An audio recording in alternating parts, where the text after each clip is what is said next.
Olá, eu sou Laércio de Souza Júnior, Negócio e Companhia está no ar.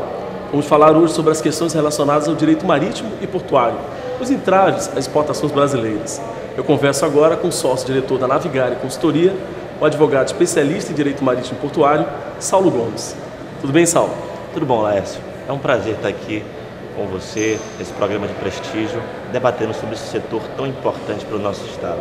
Saulo, segundo pesquisas da Confederação Nacional da Indústria, os modais de infraestrutura são os que mais têm atrapalhado as exportações brasileiras, dentre eles o modal portuário. Quais são as perspectivas que você vê de soluções a curto prazo nesse setor, por exemplo? A pergunta é muito pertinente, Laércio. A produtividade, por exemplo, num setor como o setor da soja, e eu posso falar mesmo do Maranhão, que tem na região sul bastante desenvolvimento no setor de soja, o setor de produção, ele está bastante competitivo. Se você comparar a produtividade da soja do Brasil e dos Estados Unidos, você vê que está para e passo. O problema é, como eles dizem, os fazendeiros, porteira para fora, da porteira para fora.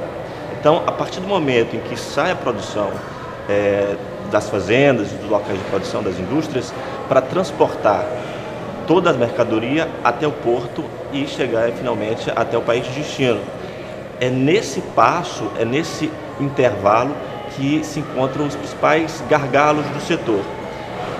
Então, o empresário brasileiro, ele está produtivo, só que o governo tem que dar também a sua participação em termos de infraestrutura.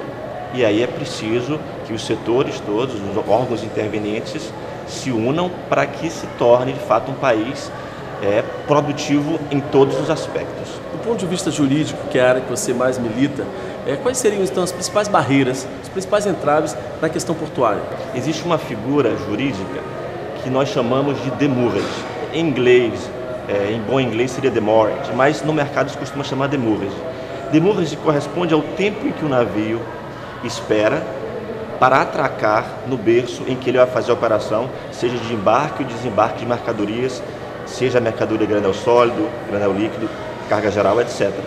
Esse período de espera do navio, ele gera um custo para quem vai exportar ou importar mercadoria, porque é o exportador brasileiro ou importador brasileiro que vai pagar por essa sobreestadia, por esse tempo a mais que o navio fica aguardando.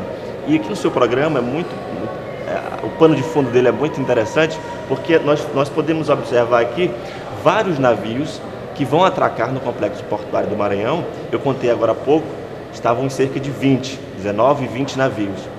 Para você ter uma ideia, no complexo portuário do Maranhão, que engloba o Porto Público do Itaqui, o terminal da Alumar, que é um consórcio, e o terminal Ponta da Madeira, de uma grande mineradora, a média para você conseguir atracar é de 18 a 30 dias. E por dia, um navio gasta com demurrage, que eu falei há pouco, com sobreestadia, $20 mil. A conta é simples, você multiplica os $20 mil pelos 30 dias e tem aí cerca de $600 mil, mais de R$1 milhão em termos só de custo Brasil. Isso, evidentemente, vai ter reflexos também na área jurídica, porque são problemas que vêm para o setor jurídico, os advogados em geral, resolver em quem tem a culpa para pagar essa fatura. Então, essa pesquisa da CNI também ela falou sobre outros entraves. Por exemplo, a burocracia é um deles. Taxas, tributos, a papelada que gira em torno disso. Vocês que trabalham nesse setor devem sentir bem na pele. Como é que seria isso? Que entraves são esses? Então, são problemas que ainda não são tão complexos. Nós temos ainda maiores para resolver. É preciso que exista uma eficiência também em relação à burocracia para facilitação da exportação. Recentemente eu estive no terminal portuário de Pecém e eles criaram uma ZPE, que é uma zona de processamento de exportação. Então isso já diminui a burocracia e é uma ideia também que pode ser copiada, evidentemente com as suas adequações, aqui no Maranhão. Saulo, vamos esclarecer um pouco sobre o direito marítimo e portuário, que você é especialista na área. O que é exatamente, quais são os fundamentos do direito marítimo e portuário e como ele contribui para a melhoria do ambiente de negócio? A pergunta é muito boa, Laércio. O direito marítimo, ele estuda, ele analisa tanto a parte do comércio marítimo quanto a parte da navegação marítima. Então, esses detalhes contratuais na parte de contrato de embarcações, por exemplo, pertence ao direito marítimo, mas também pertence à parte os direitos conexos ao direito marítimo, como o direito ambiental. Você tem os casos de derramamento de óleo, de desastres ambientais, que tem uma regulamentação que nós consideramos como parte do estudo também do direito marítimo, que é a MARPOL, que é a Convenção Internacional que regula a poluição por navios. Então isso gera prejuízos, isso gera o que se chama no direito de lucros cessantes, e se tem que pagar a fatura, não só os prejuízos causados à autoridade portuária, se for o porto público, no caso aqui é EMAP, mas também se o culpado foi o embarcador, tem que se pagar a avaria que foi causa do armador, que é o proprietário do navio, ou mesmo, em não sendo culpa do próprio embarcador, que ele seja então reembolsado. Como é que está a formação dos advogados especialistas nessa área? O setor jurídico ele vem a reboque, evidentemente, do mercado. Então, do setor portuário, das transações comerciais que são feitas no setor portuário. A perspectiva é, portanto, de expansão.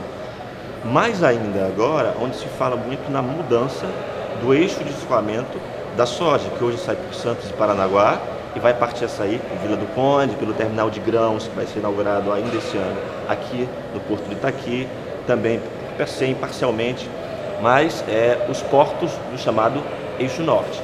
Então, é importante, é fundamental que se tenha também juristas, advogados, professores qualificados na área do direito marítimo, do direito portuário, para que o mercado possa também ofertar aqui, os profissionais tenham como captar esse mercado e que os profissionais de outros estados não ocupem esse espaço por simplesmente falta de profissionais competentes para atuar no Maranhão, para atuar no Pará, para atuar no Ceará. Então, é fundamental, existem cursos de pós-graduação, promovo também de tempos em tempos treinamentos, simpósios, cursos, sempre envolvendo a perspectiva tanto do direito marítimo quanto da logística portuária. O que estaria faltando para que os nossos portos realmente galgassem um status de classe mundial, por exemplo? É importante que se tenha órgãos também governamentais que induzem o crescimento. Eu vislumbro aqui a possibilidade de uma elite política industrial, independentemente do grupo político, mas que tenha um viés mais industrial, para que se traga indústrias que possam se instalar nos entornos, nas áreas próximas, nas chamadas retroáreas, enfim, nas áreas próximas aos portos. E o Ceará tem feito isso com bastante sapiência. Construiu uma ZPE, montou um complexo portuário próximo da zona de processamento de exportação, e isso pode ser feito também no estado do Maranhão.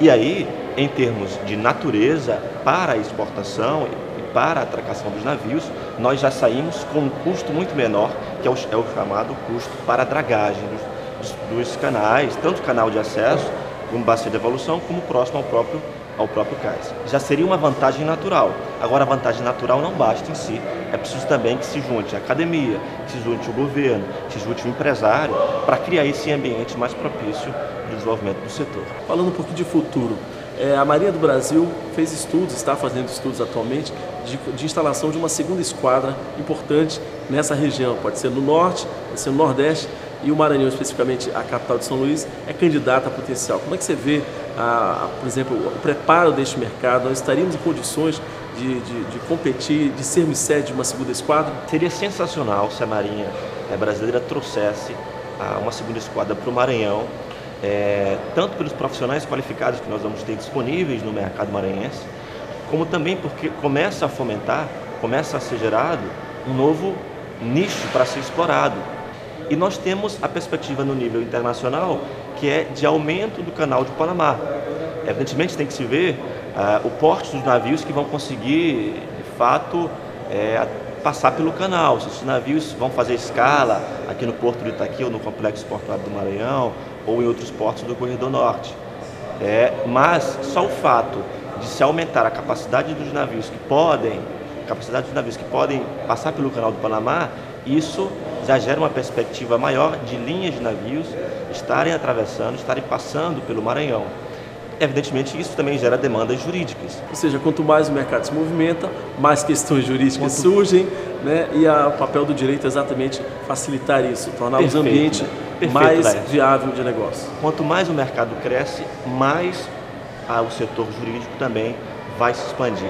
Eu costumo dizer que quanto mais eu atuo no setor, mais eu estudo o negócio do cliente, mais eu estudo o business, Não que a gente não continue estudando o direito marítimo, o direito portuário, que é sempre importante, e o direito em geral, que também se aplica subsidiariamente, o processo civil, etc. Mas isso, no nosso âmbito portuário, marítimo portuário, ele é levado a uma potência ainda maior, a necessidade de se entender o business do cliente. Saulo, para finalizarmos, qual é o principal papel, contribuição do direito marítimo portuário para a melhoria desse ambiente de negócio? O papel da ciência do direito marítimo como um todo é dar contribuições para a melhoria da regulação do setor. E aqui, quando eu falo regulação, me remeto mais ao âmbito portuário, às normas, por exemplo, de prioridade de atracação, as normas da ANTAC, que é a Agência Nacional de Transportes Aquaviários, que regula o setor, nova Lei dos Portos aí, 12.815 de 2013, regulando, e o decreto regulamentador também que veio junto. Então, dar contribuições para aperfeiçoamento jurídico do setor. Os juristas que atuam na área vão também ser importantes, fundamentais para dar contribuições para a melhor regulação. Em uma palavra, em uma expressão, melhor dizendo, dar segurança jurídica para o empresariado. Muito bem. Saulo Gomes, muito agradecido. Eu que agradeço, foi uma satisfação poder contribuir para esse programa tão importante para debater o segmento portuário também do Maranhão. E para você que acompanha Negócio e Companhia, você pode rever esta conversa e os outros programas em nosso site. Faça uma boa semana e até a próxima.